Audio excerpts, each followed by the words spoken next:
Než začneme, mám na vás jednu malou prosbu. Snažím se dosáhnout hranice 1000 odběratelů, což je pro mě opravdu významné číslo.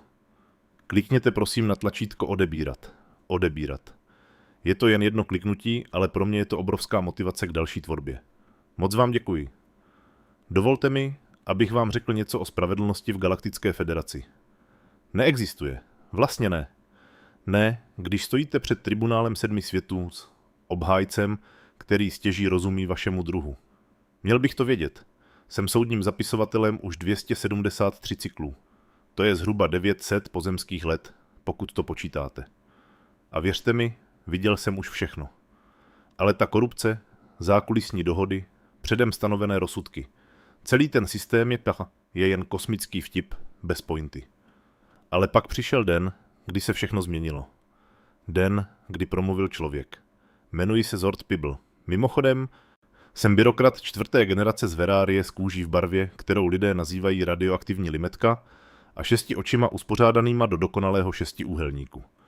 Moje práce je jednoduchá. Zaznamenat vše, co se děje v síních tribunálu. Neinterpretovat, nekomentovat, prostě jen zaznamenávat. Celých 900 let mi to vyhovovalo. Až do případu velvyslankyně Tarabel, povstaňte před ctihodnými soudci 7 světů, oznámil soudní maršál Grun a jeho hlas se rozléhal masivní krystalickou. Počkat. Ne, to slovo nesmím říct. Říkejme tomu masivní průhledná komnata. Povzdechl jsem si a mé dýchací vaky se naplnily speciální směsí plynů vháněnou do soudní síně. Tak jsme zase tady. Další den, další zmanipulovaný proces. 7 soudců vplulo dovnitř na svých gravitačních discích, přičemž každý z nich zastupoval jeden ze zakládajících světů federace. Soudce Vololo ze Zentury se svými 8 chapadly a věčně zklamaným výrazem. Soudce Pax z Regel Minor, jehož obličejové rýhy při rozčilení sfialověly. Soudkyně Kryl z Dominaru, jejíž druh se vyvinul z dravých ptáků a stále si zachovával zneklidňující zvyk naklánět hlavu přesně o 45 stupňů, když si prohlížela svou kořist. Tedy chci říct obžalovaného. Další 4 byli neméně impozantní. Soudce Trill, žádný příbuzný Kryl, který nesnášel, když se ho na to někdo ptal. Soudce Mox, soudkyně Lulu. A nenechte se zmást roztomilým jménem. Kdysi odsoudila celý měsíc do karantény, protože někdo jejím směrem kýchl. A nakonec velkosoudce Zorix, jehož druh komunikoval prostřednictvím barevných vzorů, které se vlnily po jejich želatinových tělech. Přiveďte obviněnou, nařídil Grun a 3krát udeřil svou ceremoniální holí o podlahu. Dveře na vzdáleném konci komnaty se rozestoupily a dovnitř vešla, ne, přímo nakráčela, velvyslankyně Terabelová ze Země. Za svou kariéru jsem viděl stovky lidí. Někteří fňukali, někteří křičeli, někteří se pokoušeli utéct. Tarabel neudělala nic z toho. Kráčela se sebevědomím někoho, kdo jde na večírek a ne na vlastní popravu. Její tmavá pleť kontrastovala s bílým ceremoniálním rouchem obžalované a její vlasy, spletitá soustava drobných kudrlinek, byly ozdobeny malými kovovými korálky, které při každém kroku zachycovaly světlo. Velvyslankyně Terobelová ze Země, oznámil Grun, jste obviněna ze špionáže, sabotáže a podněcování povstání na chráněném světě Neos Prime. Jak se cítíte vina? Obhájce člověka, nervózní Playlidon jménem Blip, si pospíšil, aby promluvil dřív, než tak učiní jeho klientka. Ctihodní soudci, cítíme se. Nevinni. Hlas Terabelové proťal komnatu jako plazmová čepel máslo. A budu se zastupovat sama. Galerii publika a se prohnal šum. Sebezastupování před tribunálem, zbláznil se ten člověk? Blip vypadal, že každou chvíli omdlí, jeho průsvitná kůže nabrala nezdravý odstín modré. Paní velvyslankyně, musím vás od tohoto postupu odradit. Procedury tribunálu jsou složité a... Děkuji vám za vaše služby, obhájče Blipe, řekla Belová a položila ruku na jeho roztřesené rameno. Ale tohle zvládnu. Chapadla soudce Volola se podrážděně zkroutila.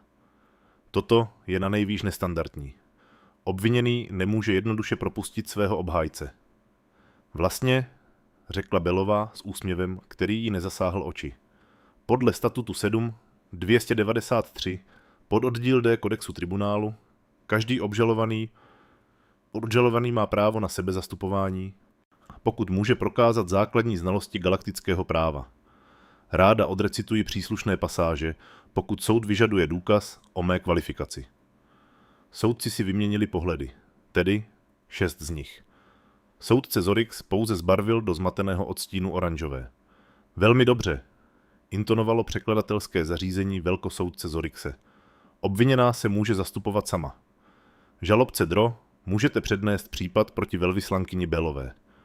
Žalobce Dra byl Sorian z pověstí nemilosrdnosti, ze které se třásli i otrlí zločinci.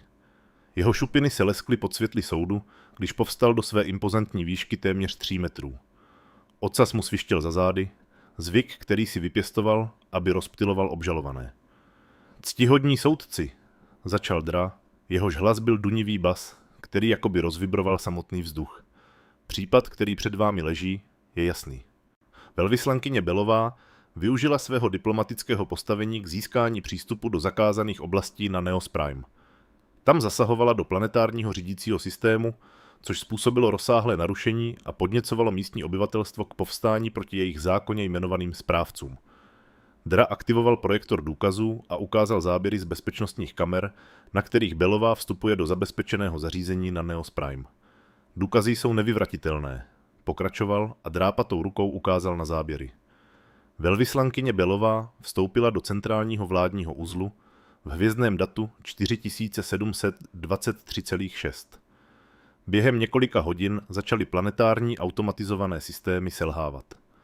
Komunikace byla přerušena a co je nejvíc usvědčující, je veřejné informační terminály začaly vysílat protifederační propagandu. Záběry se přesunuly a ukázaly davy 4rukých neosiánů shromažďujících se na náměstích, jak zírají na veřejné obrazovky, které zobrazovaly. No, rozlišení bylo příliš špatné na to, aby se dalo přesně rozeznat, co se tam ukazuje, ale dav to rozhodně pobouřilo. A konečně, řekl Dra se spokojeným výrazem někoho, kdo se chystá zasadit smrtelnou ránu. Máme svědectví správce Poga z Neos Prime, které potvrzuje činy velvyslankyně a jejich katastrofální následky. Obrazovka se změnila a ukázala správce Poga, obzvláště korpulentního Neosiána, jehož přední paže byly sotva viditelné pod záhyby jeho ceremoniálních rouch. Velvyslankyně Belová dorazila na Neos Prime pod záminkou kulturní výměny, začalo Pogovo nahrané svědectví. Ale od chvíle, kdy přistála, začala klást podezřelé otázky ohledně našich řídících systémů, metod přidělování zdrojů a našich sítí rozdělování práce. Poté, během prohlídky našeho centrálního uzlu, požádala o použití toalety. Byla pryč přesně 7 minut a 22 sekund. Když se vrátila, vypadala spokojeně. Toho samého dne začaly naše systémy selhávat. Obyvatelstvo se stalo neposlušným. 3 století dokonalého řádu. Zničeno v jediném dni tímhle člověkem. Záznam skončil a žalobce Dra se zmáchnutím ocasu otočil k soudcům. Federace požaduje maximální trest, trvalou neurální rekonfiguraci a vyhnanství do trestanecké kolonie na Tartarus 4. Galerii projel další šum, neurální rekonfigurace. Technicky vzato to nebyla poprava, ale mnozí to považovali za něco horšího. Proces by vymazal vše, co dělalo Teru Belovou tím, kým byla, a zanechal by po sobě poddajnou schránku, vhodnou pouze pro tu nejzákladnější práci. Cítil jsem, jak se mi zastavilo mé primární srdce. I na přísné poměry tribunálu se tento trest zdál za údajný zločin přehnaný. Přeje si obviněná reagovat na tato obvinění? Zeptal se soudce Pax, jehož obličejové rýhy už fialověly, což pro obžalovaného nikdy nevěstí nic dobrého. Tarabel vstala a uhladila si roucho ležérním gestem, které se ve své nonchalantnosti zdálo až urážlivé. Mám několik odpovědí, vaše ctihodnosti, řekla. Nejprve bych ráda poukázala na to, že záznam z bezpečnostní kamery ukazuje, jak vstupují do zařízení, ale nic víc. Žádné důkazy o manipulaci, sabotáži nebo jakékoliv nelegální činnosti.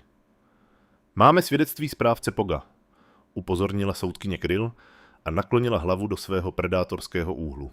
Ano, přikývla Belová. Svědectví jediného jedince, který má shodou okolností co nejvíce ztratit, pokud by se pravda o zločinu na Neosu dostala na veřejnost. Jaká pravda? Dožadoval se soudce Trill. Belová se usmála. To je přesně to, co bych ráda prokázala prostřednictvím řádných důkazů a svědectví. Žádám o právo předvolat svědky. Svědky? Ušklíbl se žalobce doktor. Tohle není pozemská soudní síň, velvyslankyně. Tribunál nestrácí čas s přehlídkou svědků o charakteru. Ne svědky o charakteru, odvětila klidně Belová. Svědky skutku. Konkrétně předvolávám dělníka BX 789 z Neos Prime. V galerii propukly šokované výkřiky. Ani já jsem nedokázal udržet svůj profesionální odstup. Dělník jako svědek u tribunálu. Neslýchané. Ticho. Velkosoudce Zorix zableskl zářivě červenou a jeho překladač zesílil jeho příkaz. Velvyslankyně Belová, na váš požadavek je vysoce nestandardní. Tribunál obvykle nevyslechává svědectví z nižších kast. Výraz Belové stvrdl. Chcete říct, velkosoudce, že tribunál 7 světů, údajný vrchol galaktické spravedlnosti, odmítá vyslechnout relevantní svědectví na základě sociálního postavení svědka? To by se zdálo být v rozporu s chartou Federace, článkem 1, který stanoví, že všechny vnímající bytosti mají právo na rovné zacházení podle federálních zákonů. Soudci se mezi sebou radili, jejich diskuze byla směsicí šepotu, gest chapadly, naklánění hlav a barevných záblesků. Nakonec promluvil soudce Vololo. Tribunál tohoto neobvyklého svědka povolí. Soudní maršál zajistí převoz dělníka z Neos Prime. To nebude nutné, řekla Belová. Dělník BX 789 je již zde v předpokoji pro svědky. Ocas žalobce doktora stuhl překvapením. To je nehorázné. Obhajoba nemůže přivést svědky bez předchozího upozornění. Vlastně, oponovala Belová, podle nouzového ustanovení 12 miliard může obžalovaný čelící neurální rekonfiguraci předvolat svědky s minimálním předstihem, pokud jejich svědectví může zabránit nespravedlivému uplatnění nevratného trestu. Příslušnou dokumentaci jsem předložila před 6 hodinami. Musel jsem obdivovat její přípravu. Většina druhů konfrontovaných s tribunálem měla štěstí, když chápala vůbec polovinu řízení, natož pak procesní kličky. Soudní maršál Grun pohlédl na soudce, kteří zdráhavě přikývli na souhlas. Odkráčel k bočním dveřím a za chvíli se vrátil s jedním z nejžalostnějších tvorů, jaké jsem kdy v tribunálu viděl. Dělník BX 789 byl Neosian, ale stěží jako takový k poznání. Kde byl správce POK podsaditý a upravený, tam byl tento Neosian kostlivý, jeho předloktí byla tak tenká, že kosti byly jasně viditelné. Jeho kůže, která měla mít zdravou oranžovou barvu, byla bledá a pokrytá skvrnami, které vypadaly jako popáleniny od chemikálií. Spíše se ploužil, než kráčel a oči měl sklopené. Uveďte své označení pro záznam, přikázal Grun. Dělník BX 789, centrální zpracovatelské zařízení Neos Prime, odpověděl Neosian, jehož hlas byl sotva slyšitelný. Dělníku, začala Belová jemně a přiblížila se k lavici svědků. Jak dlouho pracujete v centrálním zpracovatelském zařízení? 27 cyklů, paní velvyslankyně.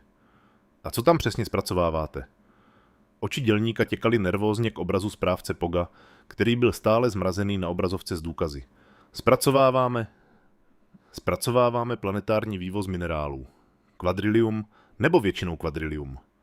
Belová zopakovala, když se otočila, aby oslovila soudce. Základní složka nervových rozhraní používaných v celé federaci. Značně cenná. Doufám, že tu nesoudíme ekonomické dohody federace, velvyslankyně, varoval soudce Mox. Ne, nesoudíme, souhlasila Belová, ale podmínky na Neos Prime jsou pro mou obhajobu relevantní. Dělníku, mohl byste popsat své pracovní podmínky? Námitka, vykřikl žalobce doktor. Tato linie výslechu nemá žádný vliv na obvinění ze špionáže a sabotáže. Stanovuji motiv žalobce, odpověděla Belová chladně.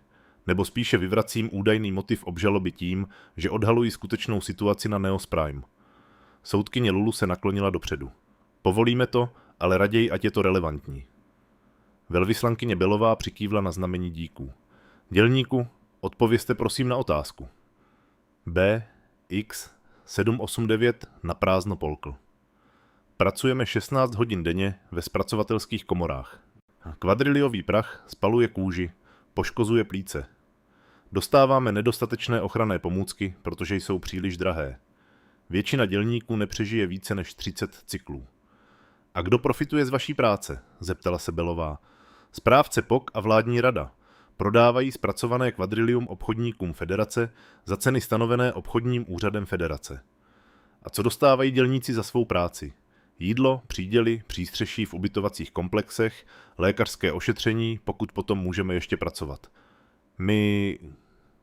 Belová se otočila k soudcům. Vaše ctihodnosti, to, co jsem podněcovala na Neos Prime, nebylo povstání. Bylo to uvědomění.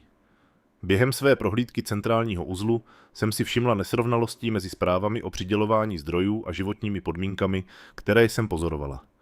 Když jsem použila toaletu, přistoupila jsem k veřejnému terminálu a našla důkazy o systematickém vykořisťování. Jediné, co jsem udělala, bylo, že jsem tyto veřejné záznamy přenesla do veřejného informačního systému, kde je mohli vidět všichni neosiané. Neměla jste žádné oprávnění k přístupu k těmto terminálům, argumentoval žalobce doktor. Terminály byly ve veřejném prostoru, oponovala Belová. A já použila své diplomatické pověření, které systém přijal. Pokud správce POK nechtěl, aby měli diplomatičtí návštěvníci přístup k veřejným terminálům, možná neměl programovat systém tak, aby diplomatické pověření přijímal. Galerií proběhlo pár nervózních zasmání. I já jsem musel potlačit úsměv nad logikou toho člověka. Kromě toho, pokračovala Belová, bych ráda obrátila pozornost soudu na smlouvu Federace číslo 5529, dohodu o protektorátu Neos Prime, je konkrétně na část 3, která zaručuje humánní podmínky a spravedlivou odměnu všem neosianským občanům zabývajícím se těžbou a zpracováním zdrojů. Aktivovala svůj datový pad a promítla text smlouvy, aby ho všichni viděli. Federace selhala ve vymáhání své vlastní smlouvy. Správce POK a jeho rada ji porušovali po staletí. A když byla tato porušení odhalena, ne sabotáží, ale pouhým zpřístupněním veřejných informací skutečné veřejnosti, Federace se rozhodla stíhat mě, místo aby řešila vykořisťování celého obyvatelstva. V komnatě zavládlo ticho. Dokonce i žalobce doktor se na chvíli zdál být beze slov. Nakonec promluvil soudce Vololo. Tato obvinění jsou vážná, velvyslankyně, ale neomlouvají neoprávněný přístup do systému Neos Prime. Nepotřebovala jsem oprávnění pro přístup k veřejným informacím, trvala na svém Belová. A i kdybych porušila nějaký technický předpis, ospravedlňuje to neurální rekonfiguraci? Odpovídá ten trest údajnému zločinu? Trest je přísný, protože vaše činy narušily dodávky životně důležitého zdroje Federace. Žalobce Dra znovu nabyl rovnováhu. Produkce kvadrilia na Neos Prime klesla o 60% od vašeho zásahu. Protože dělníci konečně požadují bezpečné podmínky a spravedlivou odměnu, odsekla Belová, na kterou mají podle federálních zákonů právo. Velkosoudce Zorix zableskl zamyšlenou modrou. Budeme potřebovat čas na zvážení těchto složitých právních otázek. Tribunál přeruší zasedání na jeden standardní den. Obviněná zůstane ve vazbě.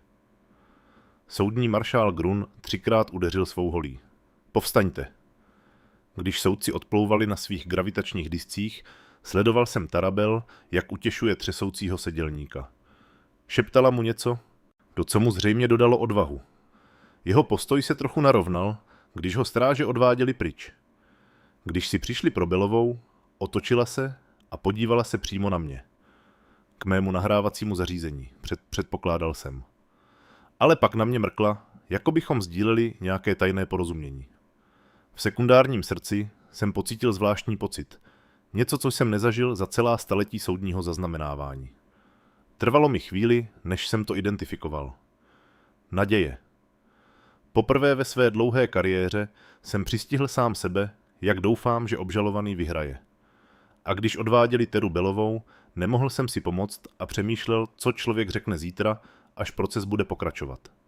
Protože nějak, navzdory vší logice a precedentu, se tomuto křehkému, krátce žijícímu druhu podařilo udělat něco, co jsem považoval za nemožné. Donutila tribunál 7 světů zpochybnit sám sebe.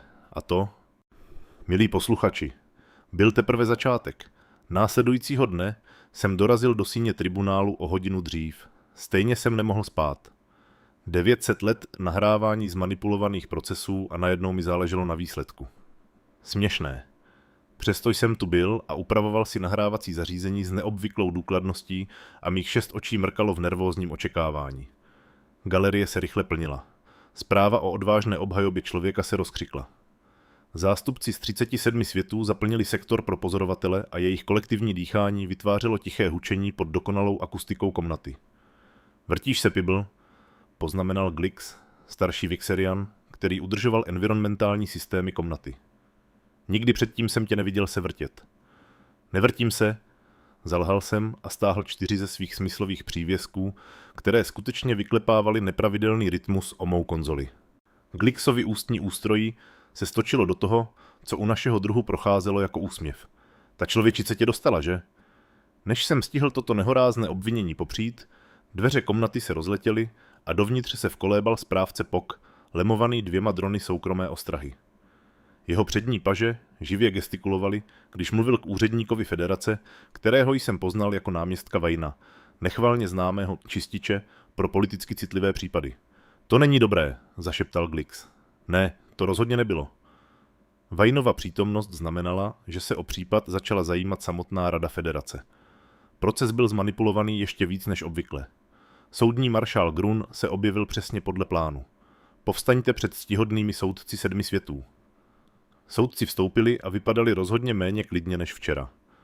Hlava soudkyně Kryl se nakláněla tam a zpět mezi 30 a 60 stupni, což u jejího druhu znamenalo rozrušení. Obličejové rýhy soudce Paxe byly už temně fialové. On a velkosoudce Zorix rychle střídali barvy, které můj překladač identifikoval jako byrokratické znepokojení, politický tlak a kupodivu žaludeční potíže. Přiveďte obviněnou, přikázal Grun a udeřil svou holí. Vešla velvyslankyně Tera Belová, stále vyzařující tu nevysvětlitelnou sebedůvěru. Pokud si všimla správce Poga nebo náměstka Vajna, nijak to nedala najevo. Její pozornost se plně soustředila na soudce. Tribunál 7 světů znovu zasedá ve věci Galaktické federace proti velvyslankyni Tabelové ze Země. Grun oznámil, všechna předchozí svědectví a důkazy zůstávají součástí oficiálního záznamu. Velkosoudce Zorix zableskl formální žlutou. Než budeme pokračovat, tribunál obdržel formální diplomatickou nótu od Rady federace týkající se tohoto případu. Srdce mi kleslo. Tady to bylo politické potlačení, které učiní Belovu chytrou obhajobu bezpředmětnou. Rada federace, pokračoval Zorixův překladač, by ráda připomněla tribunálu strategický význam produkce Quadrilia a diplomatickou citlivost kolem chráněných světů, jako je Neos Prime. Výraz Belové zůstal neutrální, ale všiml jsem si, že se jí ramena mírně napěla. Nicméně, pokračoval Zorix, Rada také uznává důležitost řádného soudního řízení a bude v této věci respektovat nezávislost tribunálů. Galerii proběhl překvapený šum. Tohle nebylo to tvrdé vměšování, které jsem očekával. Něco se neřídilo obvyklým scénářem. Žalobce Dro, přejete si předložit další důkazy, než obviněná bude pokračovat ve své obhajobě? Zeptala se soudkyně Lulu. Jadra vstal a ocas mu mrskal s obnovenou vervou. Ano, vaše ctihodnosti. Obžaloba předvolává správce Poga, aby svědčil osobně. Pog zvedl svou masu ze sedadla a vydal se k lavici svědků. Každý jeho těžký krok se rozléhal komnatou. Správce, začal Dra po složení přísahy. Popište prosím tribunálu skutečnou újmu způsobenou činy velvyslankyně Belové. Pog se důležitě nafoukl. Škoda byla katastrofální. Výroba se zastavila, když dělníci opustili svá stanoviště. Cenné vybavení zahálí. Zásilky federace byly zpožděny a veřejný pořádek, nad kterým moji předchůdci strávili staletí s dokonalováním naší sociální harmonie, tento člověk zničil během jediného dne. A co údajné podmínky ve vašich zpracovatelských zařízeních, vybízel doktor. Obhajoba vznesla několik poměrně dramatických tvrzení. Pogovi 4 ruce mávly odmítavě, jako by šlo o přehánění a nedorozumění. Práce je náročná, ano, ale pro naši ekonomiku nezbytná. Neosiané chápou svou povinnost vůči vyššímu dobru. Alespoň ji chápali, dokud jim velvyslankyně Belová nenaplnila hlavy cizáckými představami o právech a spravedlivé odměně. Způsob, jakým tato slova vyplivl, zněl, jako by šlo o sprostá slova. Nemám další otázky, řekl Dra a vypadal sám se sebou spokojený. Belová vstala ke křížovému výslechu s datovým padem v ruce. Správce Pogu. Jaká je očekávaná délka života Neosiána v běžné populaci? Pog rychle zamrkal svýma velkýma očima. Přibližně 120 cyklů. A jaká je průměrná délka života dělníka ve zpracovatelském zařízení? Tyto konkrétní statistiky nemám.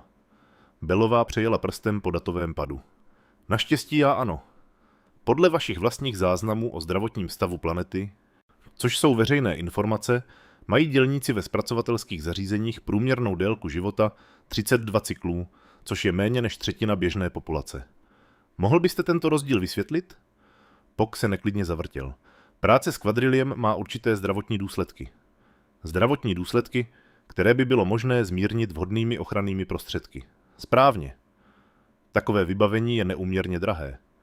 Belová zvedla obočí. Opravdu? Podle obchodního rejstříku Federace činí zisková marže u zpracovaného kvadrilia přibližně 800%. Určitě by se z toho dalo něco vyčlenit na bezpečnost pracovníků. Z těchto zisků je financována celá naše planetární infrastruktura, protestoval Pog. Opravdu? Belová znovu přejela po datovém padu. Protože podle vašeho planetárního rozpočtu, což je opět veřejný záznam, jde 93% zisků z kvadrilia přímo na administrativní platy a luxusní dovoz pro vládní čtvrť. Méně než 2% jsou investována do veřejných služeb pro běžnou populaci. Pogova oranžová kůže stmavla, což byl, jak jsem předpokládal, neosiánský ekvivalent začervenání se. Tyto záznamy jsou neúplné.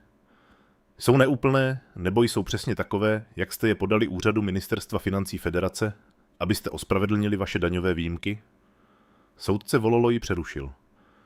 Velvyslankyně Belová, ačkoliv jsou tyto ekonomické nesrovnalosti znepokojivé, jak souvisejí s obviněními, která jsou proti vám vznesena? Belová se otočila k soudcům. Dokazují, že jsem nepotřebovala nic sabotovat, vaše ctihodnosti. Pravda byla dostatečně odsuzující sama o sobě. Jediné, co jsem udělala, nabyl přístup k veřejným záznamům z veřejného terminálu a jejich přenesení do veřejného informačního systému, pokud toto představuje špionáž a sabotáž. Pak se definice těchto zločinů výrazně změnily od doby, kdy jsem studovala federální zákony. Nicméně, řekl soudce Pax, jehož obličejové rýhy byly stále rudé, vaše činy narušily dodavatelský řetězec životně důležitého zdroje. Federace nemůže takové důsledky jen tak ignorovat. Federace také nemůže ignorovat své vlastní zákony a smlouvy, oponovala Belová, což mě přivádí k mému dalšímu svědkovi. Předvolávám náměstka Vejna, aby svědčil. Galerie propukla v šokované výkřiky. Předvolání vysoce postaveného úředníka Federace jako svědka obhajoby bylo neslýchané. Vejn, vysoký a hubený humanoid s šedou pletí bez viditelných vlasů, vypadal, jako by mu někdo zrovna chrstl na jeho drahý oblek ledovou vodu. S výrazem pobouření se otočil k soudcům. To je absurdní. Nepodléhám předvolání k tribunálu. Jsem zde jako pozorovatel zastupující Radu Federace. Velkosoudce Zorix zableskl ustaranou zelenou. Velvyslankyně Belová, z jakého důvodu předvoláváte náměstka Vejna? Z toho důvodu, že před 5 cykly osobně podepsal poslední kontrolu dodržování předpisů na Neos Prime a potvrdil, že planeta plně dodržuje smlouvu číslo 5529, včetně ustanovení o práci. Buď se náměstek dopustil hrubé nedbalosti při plnění svých povinností, nebo vědomě sfalšoval oficiální dokument Federace. Tak jako tak je jeho svědectví pro mou obhajobu přímo relevantní. Soudci se radili, jejich diskuse byla vyhrocenější než obvykle. Hlava soudkyně Kryl se teď nakláněla v úhlech, které jsem nikdy předtím neviděl. Zdálo se, že soudkyně Lulu se intenzivně hádá se soudcem Moxem, zatímco velkosoudce Zoric střídal barvy tak rychle, že jsem se bál, aby si něco nenatáhl. Nakonec promluvil soudce Vololo. Tribunál vyslechne náměstka Vejna. Vejn se přiblížil k lavici svědků jako muž, který kráčí na vlastní popravu. Po složení přísahy stál stuhle. Jeho šedá tvář teď byla popelavá. Pane náměstku, začala Belová vlídně, mohl byste tribunálu vysvětlit proces, jakým je na chráněných světech, jako je Neos Prime, sledováno dodržování smluv? Vejn si odkašlal. Chráněné světy předkládají výroční zprávy. Pozorovatelé Federace provádějí inspekce na místě každých 5 cyklů. Pokud jsou obojí uspokojivé, je vydáno osvědčení o shodě. A vedl jste inspekci na Neos Prime před 5 cykly osobně? Dohlížel jsem na inspekční tým. Ano. Navštívil tento inspekční tým nějaká zařízení na zpracování kvadrilia? Wayne zaváhal. Navštívili předváděcí prostor primárního zařízení. Předváděcí prostor, zopakovala Bellová. Neskutečná pracovní zařízení, kde dělník BX 789 a tisíce jemu podobných tráví 16 hodin denně. Předváděcí prostor ukazuje technologii a procesy, které se používají všude. Je to inscenovaná výstava, přerušila ho Bellová, navržená speciálně k tomu, aby uvedla v omyl inspektory federace. Dotazoval se váš tým během této inspekce nějakých dělníků? Mluvili jsme se zástupci dělníků, které poskytl správce POK, ručně vybranými zprávou, kteří dostali scénář, podle kterého se měli řídit, a kterým bylo vyhrožováno přeřazením do sektoru toxického odpadu, pokud se od něj odchýlí. Správně? O takových ujednáních nic nevím, řekl Wayne upjatě. Bellová znovu přejela prstem po datovém padu. To je zajímavé, protože tu mám interní sdělení z vaší kanceláře pro obchodní úřad federace datované den poté, co byla vaše inspekce ukončena.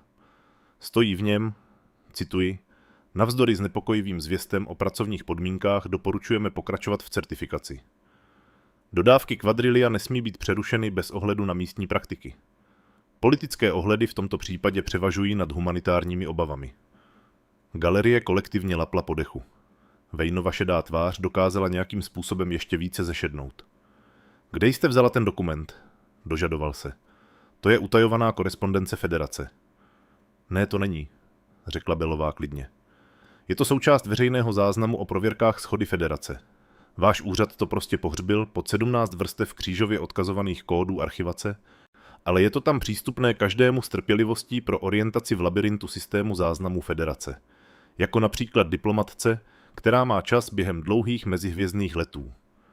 Wayne pohlédl na žalobce Dra, jako by žádal o pomoc, ale Sorian s hrůzou zíral na svůj datový pad. Očividně právě ověřil pravost dokumentu. Vaše ctihodnosti, pokračovala Bellová a otočila se zpět k soudcům. Nepodněcovala jsem povstání na Neos Prime. Nic jsem nesabotovala. Jednoduše jsem zviditelnila to, co už tam bylo. Pravdu, kterou federace po celé generace úmyslně ignorovala.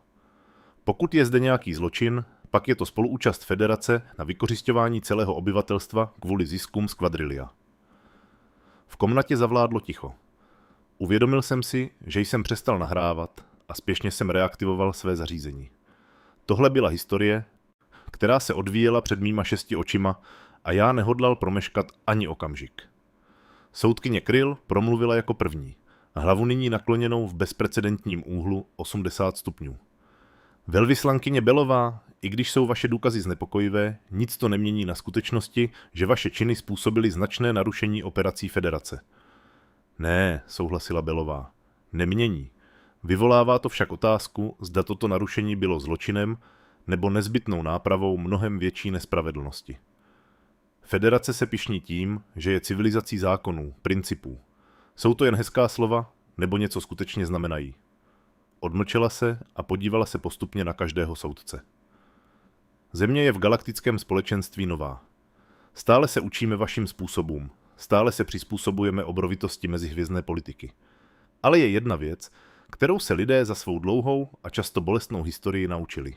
I odložená spravedlnost je odepřená spravedlnost. Někdy se systémy stanou tak skorumpovanými, tak zvápenatělými ve své nespravedlnosti, že se nemohou reformovat zevnitř. Někdy je zapotřebí outsidera, aby poukázal na to, že císař je nahý. Několik soudců při tomto idiomu vypadalo zmateně, ale Bellová pokračovala bez vysvětlování. Nežádám vás, abyste dnes převrátili celý ekonomický systém federace. Žádám vás jen, abyste důsledně uplatňovali své vlastní zákony. Pokud je přístup k veřejným záznamům z veřejného terminálu zločinem, který si zaslouží neurální rekonfiguraci, pak svůj osud přijímám. Ale pokud je skutečným zločinem utrpení tisíců neosianů pro zisk hrstky skorumpovaných, pak by možná váš rozsudek měl padnout někam jinam. Velkosoudce Zorix zableskl barvou, kterou jsem nikdy předtím neviděl. Můj překladač to jednoduše přeložil jako existenciální přehodnocení. Tribunál se bude radit, oznámil Zorix. Soud je přerušen. Jak soudci odcházeli, všiml jsem si, že se na galerii děje něco mimořádného. Bytosti z desítek světů spolu hovořili, ukazovali si data na svých padech, navazovali spojení. Bellova obhajoba odhalila více než jen situaci na Neos Prime. Odhalila vzorec vykořisťování, který se dotýkal mnoha světů. Porada trvala 3 hodiny. Když se soudci vrátili, byla komnata ještě nacpanější než předtím. Spozoroval jsem zástupce z nejméně 10 světů, kteří nebyli členy federace. Diplomatické pozorovatele, kteří si pečlivě zaznamenávali průběh jednání. Tribunál dospěl k verdiktu, oznámil velkosoudce Zorix a zableskl formální modrou. Ve věci Galaktické federace proti velvyslankyni Tarabellové ze Země z obvinění ze špionáže a sabotáže shledáváme obviněnou nevinnou. Galerie propukla v jásot. Ocas žalobce Dra splihl šokem. Správce Pok vypadal, že možná dostane infarkt. Náměstek Vine se už potichu vytrácel bočními dveřmi, bez pochyby spěchající k minimalizaci škod. Nicméně, pokračoval Zorix, jakmile hluk utichl. Tribunál zjišťuje, že činy velvyslankyně Bellové, ačkoliv nejsou trestné, byly procedurálně nesprávné. Vhodným kanálem pro hlášení porušení smluv je prostřednictvím diplomatického sboru federace, nikoli přímá akce na chráněném světě. Bellová s respektem přikývla. Přijímám moudrost tribunálu, vaše ctihodnosti. Proto, uzavřel Zorix, velvyslankyni Bellové je tímto uděleno napomenutí za diplomatickou nesprávnost a bude jí po dobu jednoho standardního cyklu omezen oficiální přístup na Neos Prime. Symbolický trest. Nic víc. Bellová potlačovala úsměv. Dále, dodal Zorix k překvapení všech, tribunál postupuje záležitost dodržování smluv na Neos Prime dohledovému výboru federace k okamžitému prošetření. Správci Pogovi a vládní radě Neos Prime se tímto nařizuje, aby do 30 standardních dnů implementovali všechna ustanovení o bezpečnosti pracovníků ze smlouvy číslo 5529, jinak budou čelit sankcím federace. Nyní byla na správci Pogovi řada protestovat. To je nehorázné. Nemáte žádnou autoritu na to? Ticho, vyštěkla soudkyně Kryl, její hlava teď byla nakloněna do zcela vertikálních 90 stupňů. Postoj, který jsem za celé své staletí soudního nahrávání nikdy neviděl. Tribunál promluvil. Tato záležitost je uzavřena. Soudní maršál Grun 3krát udeřil svou holí. Povstaňte. Když soudci odešli, sledoval jsem Tarabel, jak si potřásá rukou s dělníkem BX789, který vypadal výsledkem ohromen. K Bellové se seběhli zástupci z tuctu světů dychtiví promluvit si s člověkem, který právě dokázal nemožné, donutil tribunál 7 světů vykonat skutečnou spravedlnost. Bellová mě zachytila pohledem přes komnatu a znovu mi věnovala to zvláštní lidské gesto. Mrknutí. Tentokrát jsem odpověděl vixeriánským ekvivalentem, synchronizovaným mrknutím mých 3 horních očí. Když se komnata z větší části vyprázdnila, přiblížila se k mé nahrávací stanici. Děkuji vám, zapisovateli Pibble, řekla. Za co? Zeptal jsem se upřímně zmatený. Prostě jsem nahrál průběh řízení, jako vždy. Přesně, odpověděla s vědoucím úsměvem. Zaznamenali jste všechno a teď je to součástí oficiálního záznamu tribunálu, který je přístupný komukoli, kdo ví, jak ho hledat. První trhlina v systému, který byl už příliš dlouho rozbitý. Překvapením jsem zamrkal všemi 6 očima. Vy jste to plánovala? Všechno to? Řekněme, že někdy je tím nejrevolučnějším činem prosté zviditelnění pravdy. Natáhla ruku. Pozemský zvyk. Potřesení rukou na spečetění přátelství. Váhavě jsem natáhl svůj primární přívěsek a ona ho pevně sevřela. Tak příště, zapisovateli Pibble, řekla, pak se otočila a odešla, její bílé roucho svištělo za ní. Příště? Co tím myslela? To jsem zjistil o 6 cyklů později. Když se velvyslankyně Bellová vrátila před tribunál, tentokrát zastupující dělníka BX789 a 10 000 dalších neosianských dělníků v hromadné žalobě proti obchodnímu úřadu federace. Ale to, drazí posluchači, je už úplně jiný příběh. Dovolte mi říct jen toto. Za 900 let nahrávání soudních procesů jsem viděl vzestup a pád říší, vznik a rozpad aliancí a zrození a zánik celých právních doktrín. Ale nikdy jsem neviděl nic podobného tomu, co se stalo, když člověk promluvil pravdu do tváře moci. A federace také ne. Děkuji vám, že jste sledovali toto video až do konce. Opravdu si vážím každé chvíle, kterou jste tu se mnou strávili. Aktuálně jsme na cestě k dosažení našeho prvního milníku 1000 odběratelů. Pokud se příběhy, které vyprávím, dotkly vašeho srdce byť jen malinko, podpořte mě prosím stisknutím tlačítka odebírat. Každý nový odběr je pro mě obrovskou motivací psát dál a přinášet vám ještě více smysluplných příběhů. Nashledanou a těším se na vás u dalšího videa.